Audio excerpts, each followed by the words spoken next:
Salut à tous. Aujourd'hui, on va parler des 5 sacrifices que doit faire un immigré qui est en attente de ses papiers, c'est-à-dire son permis de séjour. Mais bien avant, je me présente, je suis Yapokoji, étudiant en économie, en marketing et en management.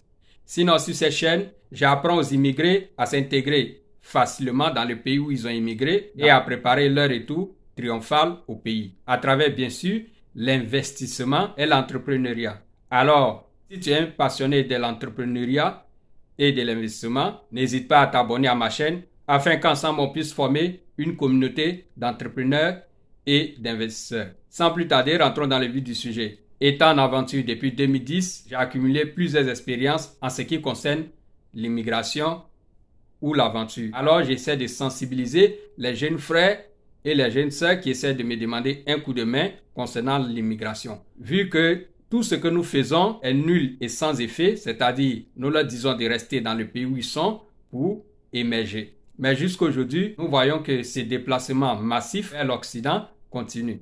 Alors, voici mes 5 conseils pour celui ou celle qui veut coûte que coûte venir en aventure. Le premier sacrifice à faire, c'est de respecter les règles de ton camp ou de ton centre d'accueil. Si tu n'as pas eu la chance d'être logé dans un appartement, il faut respecter les règles de ton campo ou de ton centre d'accueil. C'est-à-dire que dans ton campo, si on te dit le déjeuner c'est à 13h, à 13h, tu dois revenir pour manger. Ou si tu as raté la nourriture, tu dois rester comme ça jusqu'à 17h, voire 18h. Pour prendre le dîner. Deuxième règle, il ne faut jamais te faire virer à cause d'un quelconque mauvais comportement. Parce que imagine, tu es nouveau, si tu te fais virer du campo, bien même de ton appartement, sans argent, où est-ce que tu vas aller dormir? Et malheureusement, beaucoup de personnes ne comprennent pas ça. Ça joue aussi sur les permis de séjour parce que lorsque tu vas à la police, on voit que tu dors dans la rue, que tu n'as pas un campo, ou bien tu n'es pas logé dans un centre d'accueil, c'est très difficile d'obtenir le permis de séjour. Alors moi, le conseil que je peux te donner, c'est de faire un effort, de rester dans ton centre d'accueil, quelles que soient les lois qui s'y trouvent. Parce que, toutefois, tu n'y es pas allé pour faire carrière. C'est juste un lieu de passage. Alors, tu dois garder ton sang-froid jusqu'à obtenir ton permis de séjour. Sans plus tarder, passons au deuxième point. Il faut d'abord avoir ses papiers et obtenir un job avant de commencer à envoyer de l'argent à ses parents. Sinon, tu risques d'attirer l'attention sur toi et de te faire harceler jour et nuit par tes proches ou même par tes parents. Tu dois éviter cela à 100% parce que c'est ce qui tue beaucoup de personnes pensant que en faisant un effort pour envoyer soit 50 euros, 50 dollars, 100 dollars, 100 euros, on va dire que lui vient à peine d'arriver, il a commencé à envoyer de l'argent au pays. Non, imagine, on te met dehors. Où est-ce que tu vas aller dormir? Sans argent, sans économie. Alors tu dois garder cet argent sur toi. Imagine que tu es mort, tu es sûr de toi que la vie de tes parents ou de tes proches allait s'arrêter là? Non, ils vont continuer de vivre sans toi. Alors, tu dois garder ton sang-froid jusqu'à ce que tu commences à travailler avant de faire un quelconque geste financier vers tes proches ou bien même vers tes parents. Le troisième point, tu dois te garder d'acheter des choses afin d'économiser le peu d'argent qu'on te donne dans le campo ou dans le centre d'accueil ou que tu gagnes à travers tes petits jobs.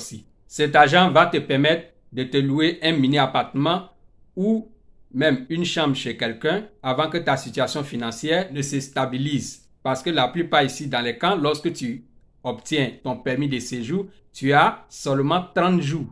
Il y a certains lieux même, c'est 2 semaines. La plupart ici en Italie, c'est comme ça. Tu dois quitter l'appartement, tu dois aller te chercher. Parce que tu as déjà ton permis de séjour, donc l'État ne veut pas continuer à dépenser sur toi. Alors, pour ce faire, tu dois quitter l'appartement. Bien, tu dois quitter le centre. On passe au 4e point. Ne refuse pas d'apprendre la langue locale.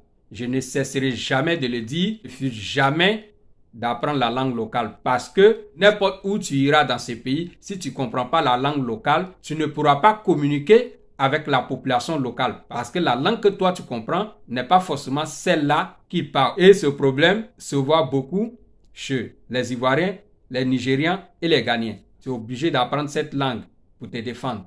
C'est très important. Ça peut même encourager l'officier de police ou le juge à t'attribuer un permis de séjour facilement. C'est le seul moyen qui te permettra de rentrer en contact avec les autres et de te faire des connaissances facilement, si tu veux. Le 5e sacrifice à faire, c'est d'être l'ennemi ou un ennemi de la paresse en sacrifiant son sommeil. En aventure, tu dois dormir très peu et travailler beaucoup.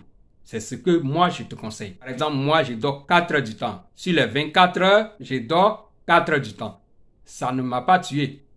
Au contraire, ça m'a permis d'évoluer dans beaucoup de choses dont je ne vais pas exposer sur ces chaînes. Si tu as l'habitude de dormir 8 à 9 heures du temps, tu dois diminuer ça progressivement jusqu'à arriver à 4 heures du temps, voire 5 heures du temps. Si tu es habitué à dormir 8 heures à 9 heures du temps et que tu as eu un job, on te dit, le job commence à partir de 7h30 ou bien 8h. Le job ne se trouve pas dans la ville là où tu vis.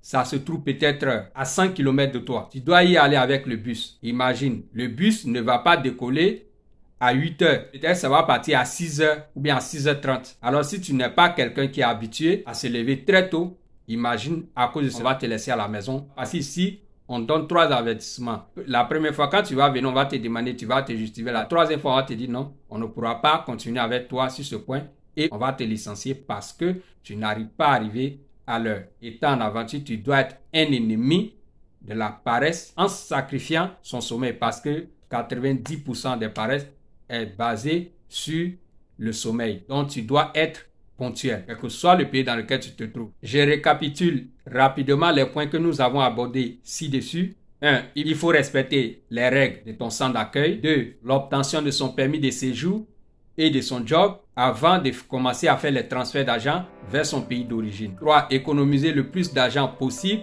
afin de se louer un mini appart ou une chambre après la sortie de son centre d'accueil. Le 4e sacrifice, aller à l'école pour apprendre la langue locale. Le 5e sacrifice, il faut être un ennemi de la paresse en sacrifiant son sommeil. Nous sommes à la fin. La prochaine vidéo, je vais vous donner les 5 choses à éviter en aventure. Alors n'hésite pas de faire un tour ici la semaine prochaine. Sur ce, je dis ciao.